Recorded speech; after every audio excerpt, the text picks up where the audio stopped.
नमस्कार दोस्तों। तो कैसे हैं आप लोग। मैं गणेश सोलंकी स्वागत करता हूं आपका हमारे चैनल अरावली पाठशाला पर। हमने अपनी पिछली क्लास के अंदर अपना जो 2024-25 के लिए बैच है उसका आगाज़ किया था। उससे संबंधित हमने पहली प्रश्नावली ली थी वास्तविक संख्या, और उससे संबंधित अपनी जो प्रश्नावली 1.1 थी उसको हमने अच्छे से पढ़ लिया था।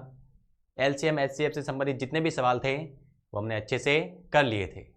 आज की इस क्लास के अंदर हम अपरिमेय संख्या सिद्ध करना सीखेंगे।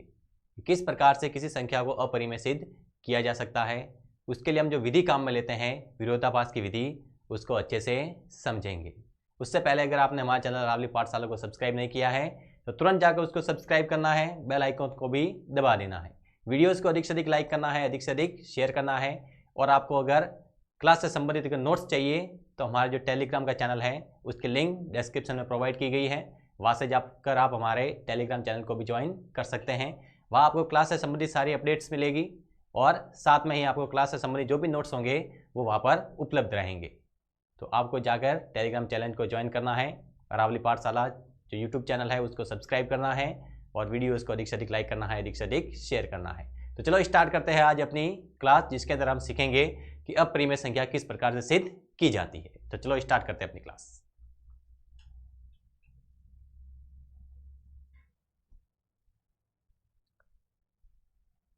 हमारे पास है अपरिमेय संख्या सिद्ध करना, कि अपरिमेय संख्या किस प्रकार से सिद्ध की जाती है। तो पहले हम सीखेंगे कि अपरिमेय संख्या होती क्या है, पहले इसके बारे में कुछ पता कर लेते हैं कि अपरिमेय संख्या क्या होगी। तो अपरिमेय संख्या के बारे में हमने थोड़ी चर्चा की थी कि वह संख्या जिसका जो दशमलव प्रसार है, किसी संख्या का अगर दशमलव प्रसार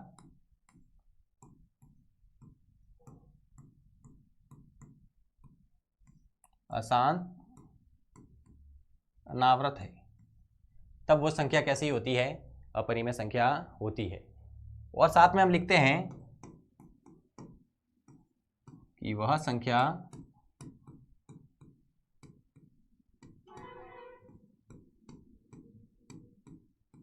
जिसका वर्गमूल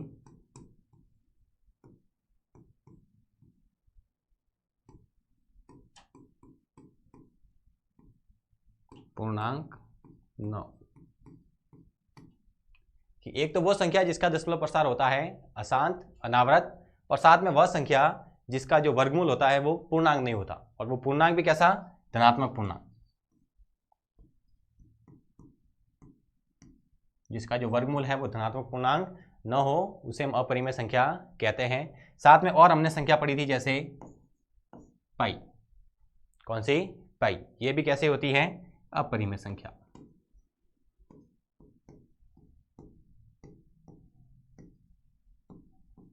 पाई भी कैसी संख्या होती है अपने पास, अपरिमेय संख्या। अब देखना, अब हमें कोई भी संख्या है उसको अपरिमेय सिद्ध करना है कि अपरिमेय किस प्रकार से सिद्ध करेंगे। तो अपरिमेय सिद्ध करने के लिए हम एक विधि काम में लेते हैं जिसको बोलते हैं विरोधाभास की विधि। कौन सी विधि, विरोधाभास की विधि। मतलब हम जो कहेंगे उसका उल्टा हमें प्राप्त होगा, जो बात हम कहेंगे तो उत्तर के रूप में हमें उसका उल्टा मान प्राप्त होगा, उसको बोलते हैं विरोधाभास की विधि। कारण ये कि अपने पास जो परिमेय संख्या होती है उसको हम P/Q यानी अंश और हर में लिखते हैं, जहाँ पर हर का मान 0 नहीं होता। लेकिन अपरिमेय संख्या को अपने पास लिखने का कोई भी तरीका मौजूद नहीं है। अब अपरिमेय संख्या को जब हम लिख नहीं सकते तो उसको सिद्ध करना थोड़ा कठिन हो जाता है। तो इसके लिए हम क्या करते हैं कि एक ऐसी विधि का हमने विकास किया जो कि हमारे अपरिमेय संख्या सिद्ध करने के अंदर काम आए, और उसके अंदर हम परिमेय संख्या के ही गुणधर्मों का प्रयोग करते हैं कि हम किसी भी संख्या को अगर अपरिमेय सिद्ध करना चाहते हैं तो पहले उसको परिमेय मान ले और उसको हल करने की कोशिश करें। हमने उसको परिमेय माना है, अगर लास्ट तक अपने पास हल के रूप में परिमेय मान प्राप्त होता है तब हम कहेंगे कि हमने गलत कल्पना की थी, इसके कारण ऐसा हुआ। अगर हम सही कल्पना करते कि अपने पास अपरिमेय संख्या थी, अगर इसको स्टार्ट में ही अपरिमेय मान लेते तो ये लास्ट तक अपने पास क्या आती, अपरिमेय। लेकिन हमने इसको स्टार्ट में परिमेय इसलिए माना क्योंकि अपने पास अपरिमेय को लिखने का कोई भी तरीका नहीं था। इसलिए हम गलत कल्पना करते हैं, और हमने गलत कल्पना की इसलिए हमें गलत उत्तर प्राप्त हुआ। अगर हम सही कल्पना करते तो हमें सही उत्तर प्राप्त होता, लेकिन गलत कल्पना करने का कारण ये था कि अपने पास अपरिमेय संख्या को लिखने का कोई भी तरीका मौजूद नहीं है, इसलिए हमने उसको पहले परिमेय माना और लास्ट तक उसको हल किया तो अपने पास मान कैसा प्राप्त हुआ, परिमेय संख्या का मान प्राप्त हुआ। अगर उसको स्टार्ट में ही अपरिमेय मान लेते तो अपने पास लास्ट में उत्तर भी कैसा आता, अपरिमेय। तो ये विधि होती है अपने विरोधाभास की विधि। तो हमें इस विरोधाभास की विधि की सहायता से ही किसी संख्या को अपरिमेय सिद्ध करना है। अब अपरिमेय संख्या अपने पास दो प्रकार की आएगी जिसको हमें अपरिमेय सिद्ध करना पड़ेगा। पहला टाइप है जिसके अंदर संख्या डायरेक्ट दी जाएगी, जैसे √2, क्योंकि √2 है उसका वर्गमूल पूर्णांक नहीं होता, √3, फिर √5, √7 और ऐसे ही आगे की ओर क्रम चलता रहेगा। और जबकि दूसरा टाइप ऐसा होगा जैसे लिखा है 2 + √3, 3 √2, 1/√2, 5 - √7, इस प्रकार की संख्या, ये अपने पास सेकंड टाइप है। एक टाइप तो ये है जिसके अंदर हमें संख्या डायरेक्ट दी हुई है, उसके साथ कोई भी दूसरी संख्या प्लस या माइनस, गुणा या भाग के रूप में नहीं है। जबकि दूसरा टाइप ये है जिसके अंदर अपरिमेय संख्या तो है, यहाँ पर √3 अपरिमेय है, √2 अपरिमेय है, √2 अपरिमेय है, √7 अपरिमेय है, लेकिन साथ में परिमेय संख्या का भी भाग है, जैसे 2 है, 3 है, 1 है, 5 है। तो जब परिमेय और अपरिमेय आपस में किसी गणितीय संक्रिया द्वारा जुड़ी होती है तब उसको किस प्रकार से अपरिमेय सिद्ध करते हैं, और एक डायरेक्ट कोई संख्या दी हुई है जो अपरिमेय है उसको किस प्रकार से सिद्ध करते हैं, ये दोनों टाइप हमें सीखने हैं। देखना, जब भी अपने पास कोई अपरिमेय संख्या होती है तो अपरिमेय संख्या आप समझ सकते हैं कि उस मछली के बराबर है जो पूरे तालाब को गंदा करती है। अब इसके साथ में अगर कोई भी जुड़ेगा तो वो पूरा का पूरा अपरिमेय हो जाएगा। मतलब अपरिमेय संख्या के अगर आप संपर्क में भी आते हैं तो जो भी संपर्क में आएगा वो पूरा का पूरा जो समूह है वो क्या हो जाएगा, अपरिमेय। मतलब परिमेय संख्या के साथ में किसी की अगर जोड़ होती है तो भी वो अपरिमेय हो जाता है, बाकी होती है तो भी अपरिमेय हो जाता है, गुणा होता है तो भी अपरिमेय हो जाता है, और भाग हो जाए तो भी अपरिमेय होता है। मतलब अपरिमेय संख्या अगर किसी के साथ भी जुड़ गई, घट गई, गुणा हो गया, भाग हो गया, तब वो पूरा का पूरा जो समूह है वो क्या हो जाता है अपने पास, अपरिमेय। तो ये भी अपने पास अपरिमेय है, क्योंकि ये परिमेय अपरिमेय दोनों की जोड़ हो गई तो पूरा का पूरा क्या कहलाएगा, अपरिमेय। परिमेय और अपरिमेय का गुणा हो गया, अब ये पूरा क्या कहलाएगा, अपरिमेय। परिमेय और अपरिमेय का भाग हो गया, पूरा का पूरा क्या कहलाएगा, अपरिमेय। ये परिमेय और अपरिमेय का बाकी है, घटाव है, मतलब ये भी पूरा का पूरा क्या हो जाएगा, अपरिमेय। तो परिमेय की संख्या का अगर किसी के साथ जोड़ होती है, बाकी होती है, गुणा होता है, भाग होता है, तो जो पूरी संख्या है वो पूरी की पूरी क्या हो जाती है, अपरिमेय।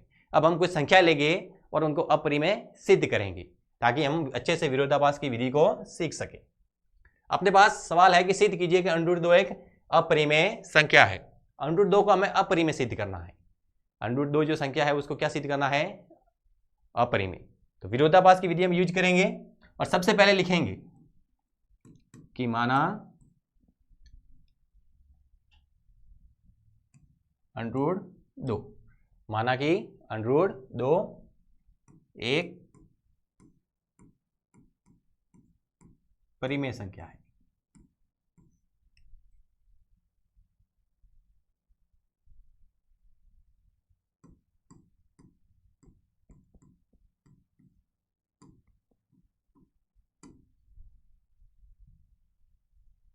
माना कि √2 कैसी संख्या है, परिमेय संख्या है। अब जब भी परिमेय संख्या होती है तो उसको अंश और हर के रूप में हम लिख सकते हैं, यानी जो √2 है इसको हम लिख सकते हैं P/Q, क्योंकि जो परिमेय संख्या होती है उसको अंश और हर में लिखा जा सकता है। और ध्यान रखना यहाँ पर जो इंपॉर्टेंट चीज है वो ये है कि P और Q है वो पूर्णांक है। P और Q क्या है, पूर्णांक है, तथा सह अभाज्य है। पूर्णांक है और कैसे हैं, सह अभाज्य। अब सह अभाज्य का मतलब ये है कि दोनों का अगर हम HCF लेने जाए तो HCF अपने पास 1 आएगा। मतलब दोनों के अंदर अगर कुछ कॉमन होगा तो वो कॉमन के रूप में क्या होगा, 1 होगा। 1 के अलावा कुछ भी कॉमन नहीं होगा। जैसे हम संख्या लिख सकते हैं 2/3, तो ये अपने पास सह अभाज्य है, क्योंकि इस दोनों के अंदर कुछ भी कॉमन नहीं है। अगर 2 और 3 के अंदर HCF की बात करें तो जो अधिकतम कॉमन आएगा वो कितना आएगा अपने पास, 1 आएगा। तो 2 और 3 का HCF अपने पास कितना होता है, 1, इसलिए ये 2 और 3 क्या होती है, सह अभाज्य।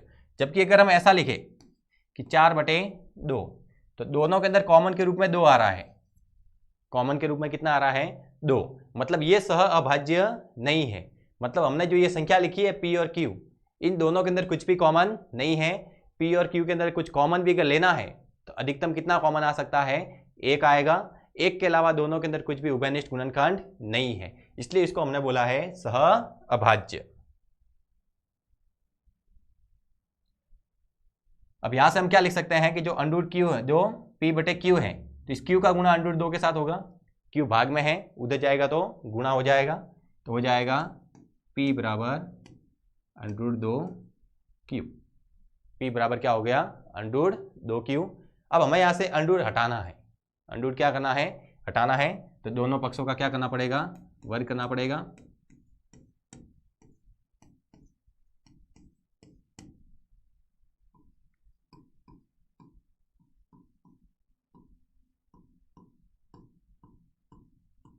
दोनों पक्षों का क्या करेंगे, वर्ग करेंगे।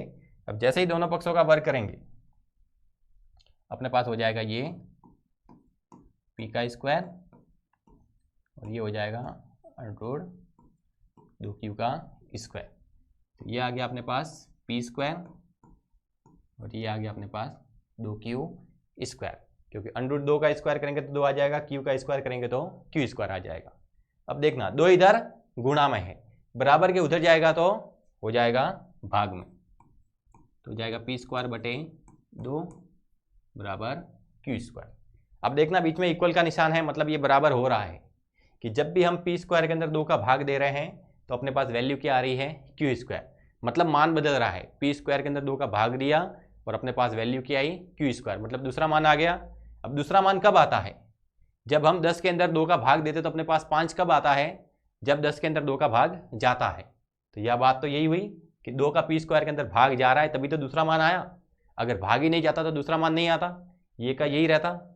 मतलब P² के अंदर 2 का भाग दिया, मान आ गया Q स्क्वायर, मतलब P² के अंदर 2 का भाग जा रहा है। तो यहाँ पर हम लिखेंगे P² है वो 2 से विभाज्य है, P² है वो 2 से विभाज्य है। देखना अगर मैं कहता हूं कि 100, उसके अंदर 2 का भाग जा रहा है, 100 के अंदर किसका भाग जा रहा है, 2 का। अब 100 मतलब 10 का स्क्वायर, उसके अंदर किसका भाग जा रहा है, 2 का। अब 10 के स्क्वायर के अंदर 2 का भाग जा रहा है, यानी कि 10 के अंदर भी 2 का भाग जाएगा। किसी संख्या के वर्ग के अंदर अगर किसी का भाग जाता है तो उस संख्या के अंदर भी उस संख्या का भाग जाएगा। कोई अभाज्य संख्या है, उसका अगर हम किसी संख्या के वर्ग के अंदर भाग दें तो अगर उस वर्ग के अंदर भाग जाता है तो उस संख्या के अंदर भी भाग जाएगा। जैसे मैंने भाग दिया, संख्या ले ली हमने जैसे 9, उसके अंदर 3 का भाग जा रहा है, 9 का मतलब 3 का स्क्वायर, उसके अंदर किसका भाग गया, 3 का। तो संख्या के वर्ग के अंदर अगर भाग जा रहा है तो उस संख्या के अंदर भी भाग जाएगा, मतलब 3 के अंदर भी 3 का भाग जाएगा। कितना आएगा, 1 आएगा, यहाँ पर कितना आएगा, 5। वैसे अगर हम और संख्या लें, जैसे हमने लिया 625 के अंदर 5 का भाग जाता है, और 625 मतलब 25 का वर्ग। अगर 25 के वर्ग के अंदर 5 का भाग जा रहा है, अगर किसी संख्या के वर्ग के अंदर किसी का भाग जाता है तो उस संख्या के अंदर भी उसका भाग जाएगा, मतलब 25 के अंदर भी 5 का भाग जाएगा और कितना आएगा, 5। वही कॉन्सेप्ट हमें यहाँ पर भी लगाना है कि अगर P² के अंदर 2 का भाग गया है मतलब P के अंदर भी 2 का भाग जाएगा।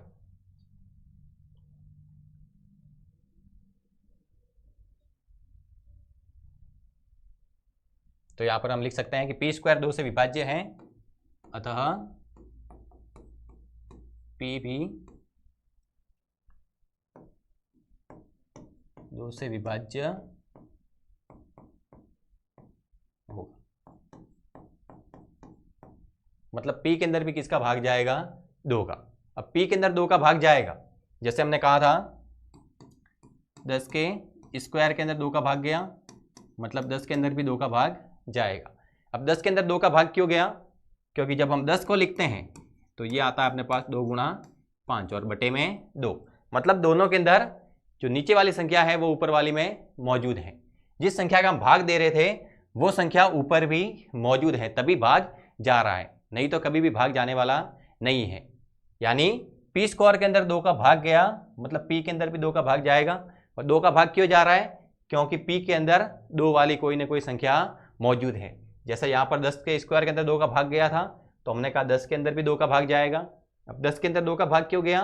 क्योंकि 10 के अंदर भी 2 जैसी कोई ना कोई संख्या मौजूद है, और 2 जैसी संख्या इसके अंदर भी मौजूद थी, इसलिए ही 2 का भाग अंदर गया।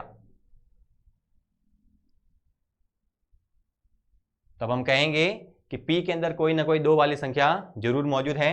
तो हम यहां पर मान सकते हैं P के अंदर 2 के गुणा वाली कोई ना कोई संख्या मौजूद है, उसको हमने लिखा 2r। P को क्या लिखा? 2r। तो P बराबर हमने लिखा 2r। तब क्या हो जाएगा? तब अपने पास मान आएगा 2r का स्क्वायर बटे में 2 बराबर q स्क्वायर। अब 2 का स्क्वायर r का स्क्वायर, तब हो जाएगा 4r का स्क्वायर और बटे में 2 और बराबर में हो जाएगा q स्क्वायर। 2 से काटा 2 बार, तो आएगा अपने पास 2r स्क्वायर बराबर q स्क्वायर। तो r स्क्वायर बराबर हम लिख सकते हैं q स्क्वायर बटे 2। सेम वो की वो बात जो हमने यहाँ पर लिखी थी कि जब p स्क्वायर के अंदर 2 का भाग जा रहा था तो p के अंदर भी 2 का भाग जाएगा, वैसे कि वैसे यहाँ पर भी कह सकते हैं कि q स्क्वायर 2 से विभाज्य है, यानी q भी 2 से विभाज्य होगा। तो यहाँ पर लिखेंगे कि q स्क्वायर 2 से विभाज्य है, q स्क्वायर 2 से विभाज्य है, अतः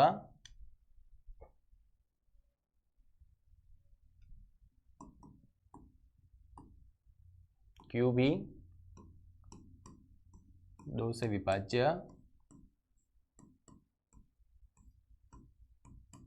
होगा। अब जब q स्क्वायर के अंदर 2 का भाग जा रहा है, इसका मतलब q के अंदर भी 2 का भाग जाएगा। अब देखना, p के अंदर भी 2 का भाग गया, q के अंदर भी 2 का भाग गया। यहां से हमें निष्कर्ष क्या मिला?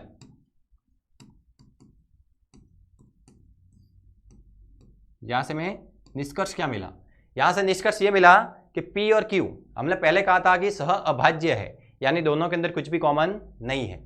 लेकिन जब हम इसको जब हल करते हैं तो पता चलता है कि p और q दोनों के अंदर एक अभाज्य गुणनखंड मौजूद है, कि दोनों के अंदर कुछ ना कुछ कॉमन है। और वो कॉमन क्या आया अपने पास? वो कॉमन आया अपने पास 2, क्योंकि p के अंदर भी 2 मौजूद था, q के अंदर भी 2 मौजूद था। कहा गया है p है वो 2 से विभाज्य था, तो p के अंदर 2 का भाग क्यों गया? क्योंकि p के अंदर 2 वाली संख्या मौजूद थी। वैसे कि वैसे यहाँ पर भी हमने कहा कि q स्क्वायर के अंदर भी 2 का भाग जा रहा है। अब 2 का भाग क्यों जा रहा है? क्योंकि q के अंदर भी 2 वाली संख्या मौजूद है। तो यहाँ पर हम कहेंगे p तथा q में एक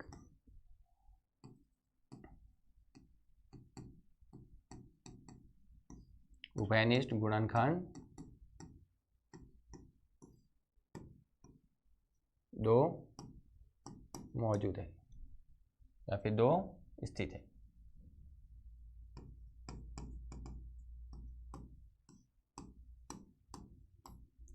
P तथा Q में एक उभयनिष्ठ गुणनखंड 2 स्थित है, अतः या फिर आप लिख सकते हैं कि यह हमें विरोधाभास प्राप्त हो रहा है। विरोधाभास क्या? कि हमने कहा था कि ये सह अभाज्य है, लेकिन ये कैसे हो गए? भाज्य हो गए। जब हमने पहले इसकी कल्पना की थी तो हमने कहा था कि P और Q सह अभाज्य है, दोनों के अंदर कुछ भी कॉमन नहीं है, लेकिन हल करने में पता चला कि P और Q के अंदर एक कॉमन संख्या आ रही है, वो है 2। अतः हमें विरोधाभास प्राप्त होता है कि P तथा Q सह अभाज्य है।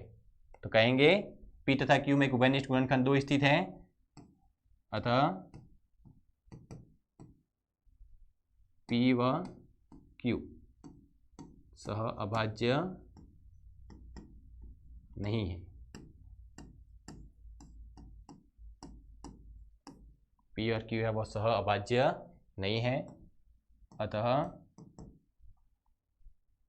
√2 एक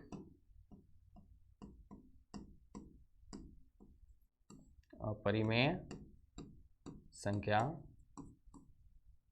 है।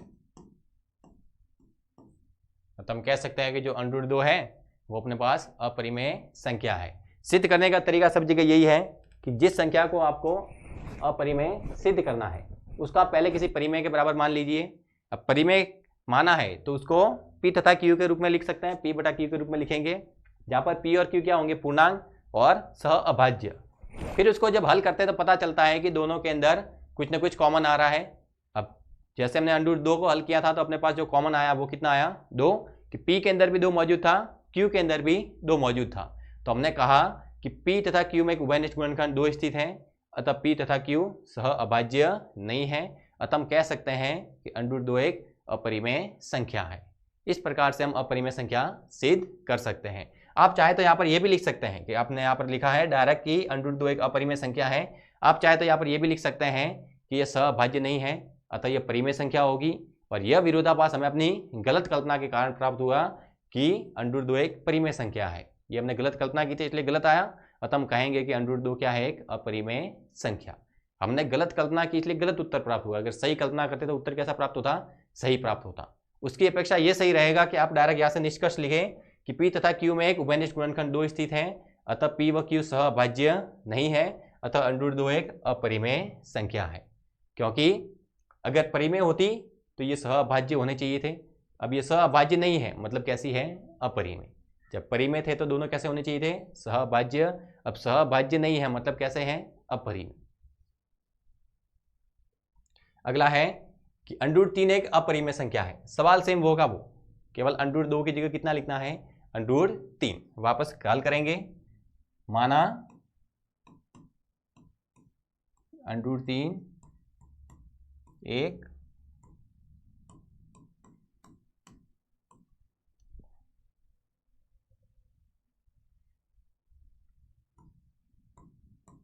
परिमेय संख्या है। माना √3 कैसी परिमेय संख्या है, तो √3 को हम P बटे Q के रूप में लिख सकते हैं और लिखेंगे P और Q पूर्णांक है तथा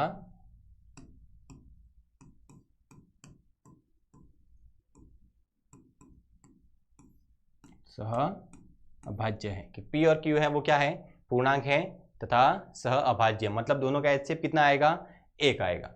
अब दोनों पक्षों का वर्ग कर सकते हैं, पहले इसका गुणा करा देते हैं, हो जाएगा √3Q बराबर P। दोनों पक्षों का अगर वर्ग करें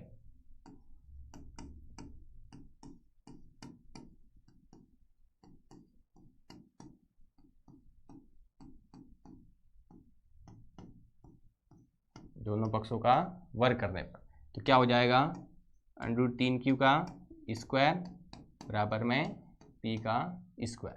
तो ये हो जाएगा 3Q स्क्वायर बराबर P स्क्वायर। तो Q स्क्वायर बराबर आ जाएगा अपने पास P स्क्वायर बटे 3। मतलब P स्क्वायर के अंदर 3 का भाग जा रहा है, मतलब P के अंदर भी 3 का भाग जाएगा। वो की वो बात कि जब किसी संख्या के वर्ग के अंदर किसी अभाज्य संख्या का भाग जाता है तो फिर उस संख्या के अंदर भी उस अभाज्य संख्या का भाग जाएगा। तो लिखेंगे P स्क्वायर 3 से विभाज्य है,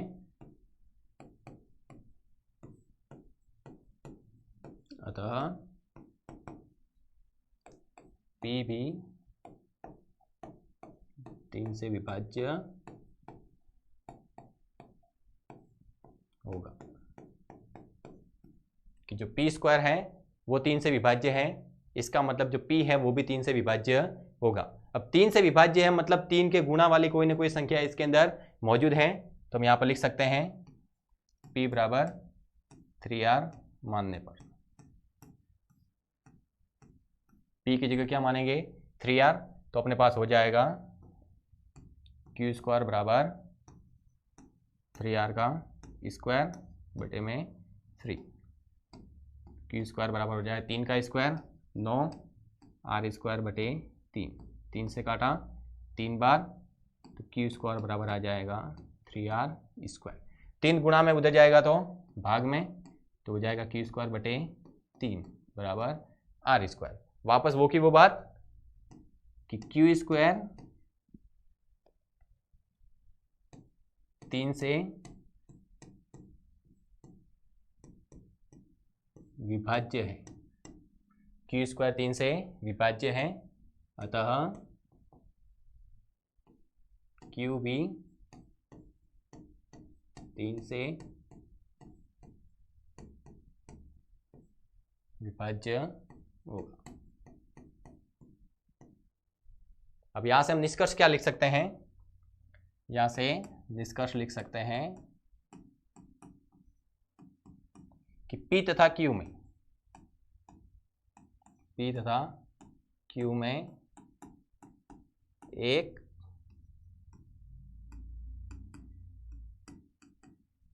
उभयनिष्ठ गुणनखंड 3 स्थित है, अतः P व Q सह अभाज्य नहीं है। इस विरोधाभास के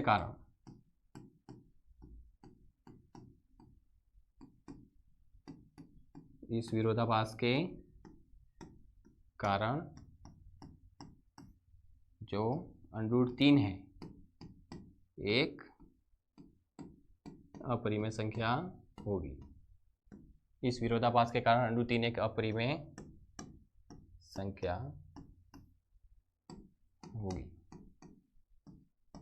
तो इस प्रकार से आप चाहे तो √5, √7, √11 जो भी अपने पास ऐसी संख्या है जिसका जो वर्गमूल है वो पूर्णांक नहीं आता, धनात्मक पूर्णांक नहीं आता, तो उसको आप अपरिमेय सिद्ध कर सकते हैं। सिद्ध करने का तरीका ये कि पहले उसको परिमेय के बराबर मानना है।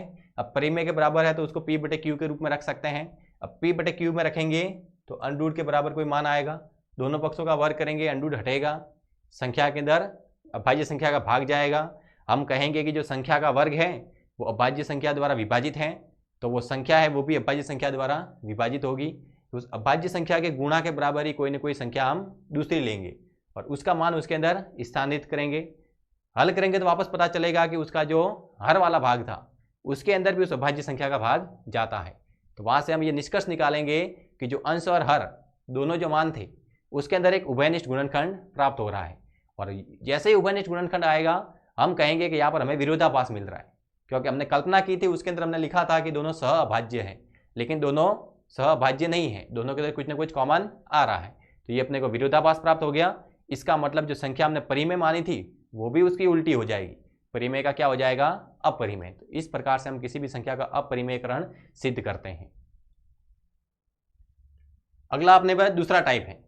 हमने कहा था कि एक तो सीधी संख्या जिसका पूर्ण वर्गमूल नहीं होता उसको किस प्रकार से अपरिमेय सिद्ध करते हैं, और एक वो संख्या है जिसके साथ कोई परिमेय संख्या जुड़ी हो, उसका घटाव हो रहा हो, गुणा हो रहा हो या फिर भाग हो रहा हो, उसको किस प्रकार से अपरिमेय सिद्ध करते हैं। तो यहां पर अपने पास संख्या है 5 - √3, इसको अपरिमेय सिद्ध करना है। तो इसको भी एक बार क्या मानेंगे? परिमेय माना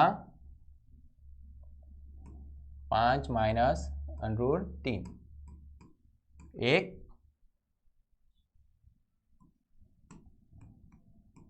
परिमेय संख्या है। कैसी संख्या है? परिमेय संख्या। कि 5 - √3 है वो कैसी संख्या है? परिमेय। अब परिमेय संख्या है तो इसको P बटे Q के रूप में लिख सकते हैं।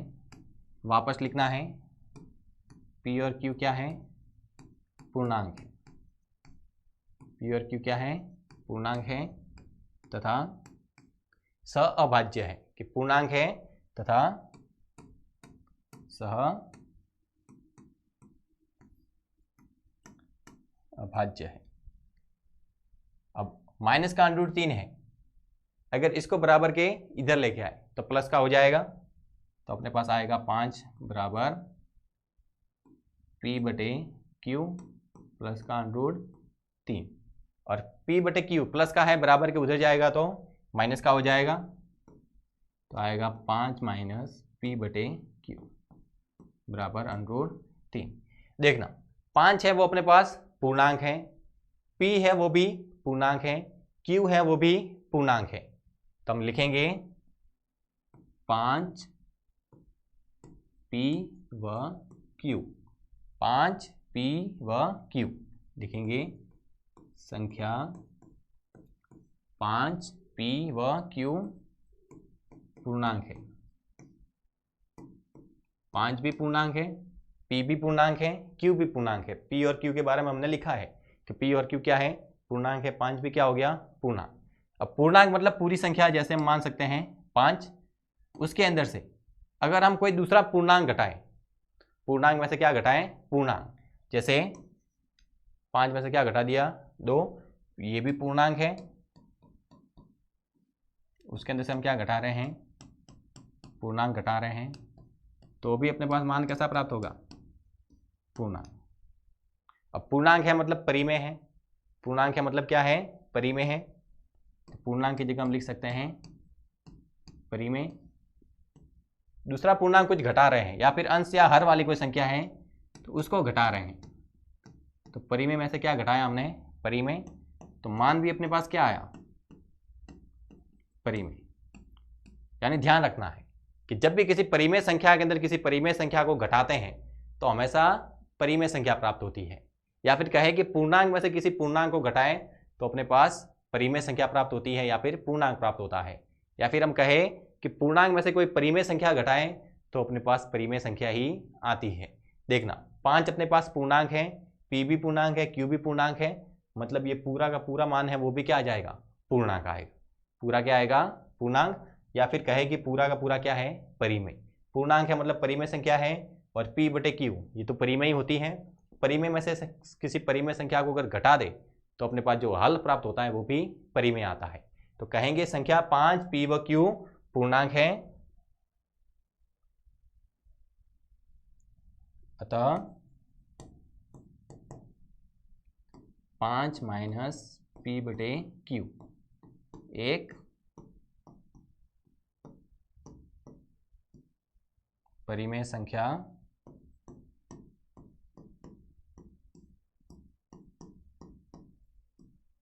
होगी, कि संख्या 5 p व q ये क्या है, तीनों के तीनों पूर्णांक हैं, अतः 5 माइनस p बटे q वो क्या होगी, परिमेय संख्या, क्योंकि ये भी परिमेय है, ये भी परिमेय है, परिमेय संख्या में से कोई परिमेय संख्या घटाते हैं तो हमेशा परिमेय संख्या ही प्राप्त होती है। यहाँ पर चाहे तो आप लिख सकते हैं परिमेय संख्या माइनस परिमेय संख्या बराबर परिमेय संख्या। कि परिमेय संख्या के अंदर से अगर परिमेय संख्या घटाते हैं तो अपने पास क्या आता है, परिमेय संख्या। तो 5 पूर्णांक है और पूर्णांक परिमेय संख्या होती है, p बटे q वो भी परिमेय है, तो परिमेय में से परिमेय घटाया तो अपने पास क्या आना चाहिए, परिमेय, तो यहाँ पर मान परिमेय प्राप्त होगा और वो किसके बराबर होगा, अंडूर 3 के। अतः हम कहेंगे कि जो 5 माइनस p बटे q है एक परिमेय संख्या होगी। यह विरोधाभास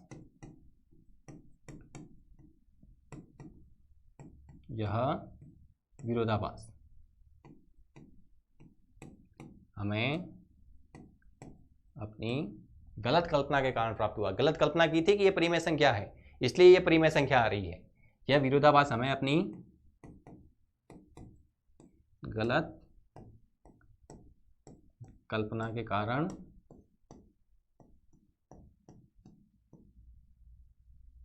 प्राप्त हुआ।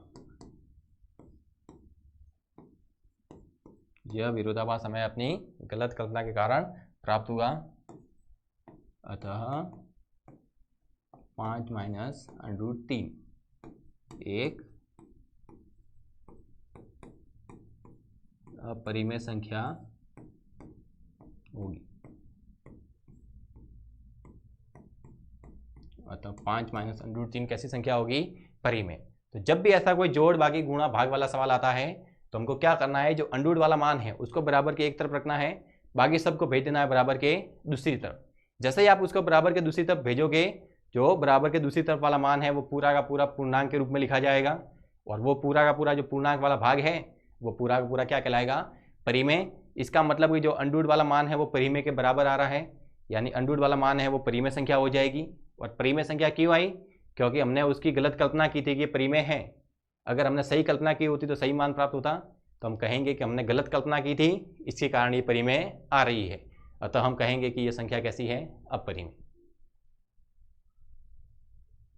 अगला है, दर्शाइए कि 3 अंडर रूट 2 एक अपरिमेय संख्या है। इसको भी किसके बराबर मानना है, परिमेय के बराबर। तो माना 3 अंडर रूट 2 एक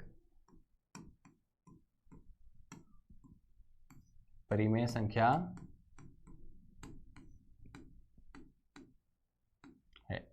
अब परिमेय संख्या है तो इसको P बटे Q के बराबर मान सकते हैं, जहां पर P व Q क्या है, पूर्णांक हैं, तथा पूर्णांक होने के साथ साथ ये सह अभाज्य भी है। P व Q पूर्णांक है तथा सह अभाज्य है, पूर्णांक भी है और सह अभाज्य भी है। अब Q इधर, Q के साथ में 3 इधर गुणा में है, इधर आएगा तो भाग में चला जाएगा, तो लिखेंगे अंडर रूट 2 बराबर P बटे 3Q।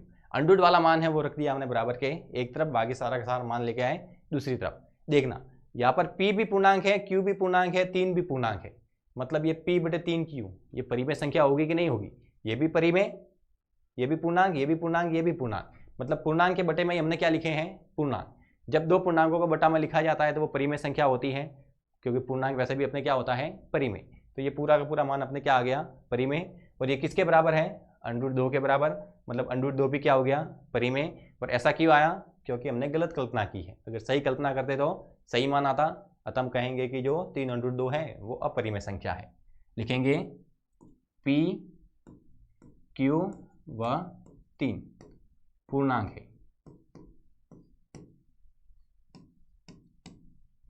अतः P बटे 3Q एक परिमेय संख्या होगी।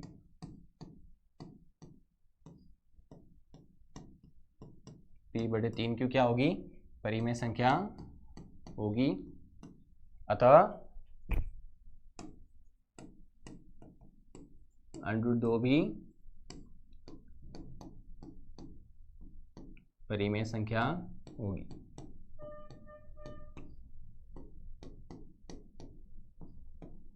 यह विरोधाभास हमें अपनी गलत कल्पना के कारण प्राप्त हुआ।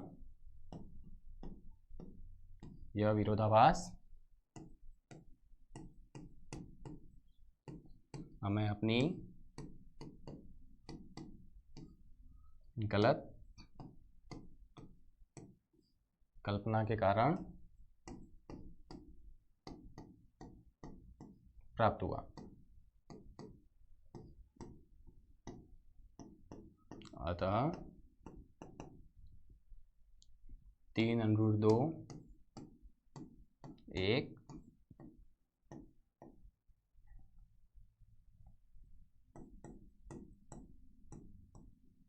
अपरिमेय संख्या